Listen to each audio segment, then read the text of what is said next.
Sir இது dead end sir. நீயா ஏன் டெட்ன்னு சொல்ற? ஓ, வழி இருக்க சொல்ற. சார் ம், இந்த இடத்துல எப்படி சார் இவ்வளோ கூட்டம்? அவன் இடத்த நம்பி ஆரம்பிக்கல, அவனை நம்பி ஆரம்பிச்சிருக்கான். அவன் எங்க கடை வச்சாலும் கூட்டம் அவனை தேடி வரும். எப்படி இருக்கு? சூப்பரா இருக்கு, செமையா இருக்கு இப்ப சார். புரியுதா ஏன் இவ்வளவு கூட்டம் வருதுன்னு?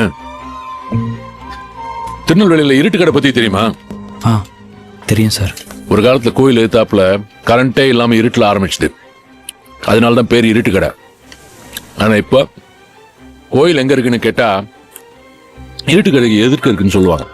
ஒருத்தன் நினைச்சா தன் திறமையால ஒரு லேண்ட்மார்க்கே மாத்த முடியுன்றதுக்கு அது உதாரணம். ஒரு பொருள் அங்க மட்டும்தான் கிடைக்கும்னா அது எங்க இருந்தாலும் கூட்டம் தானா தேடி வரும். இதோ இந்த மாதிரி பூவை தேடிதான் எப்பவும் வண்டு வரும், வண்டை தேடி பூ போவாது. அதான் இயற்கை.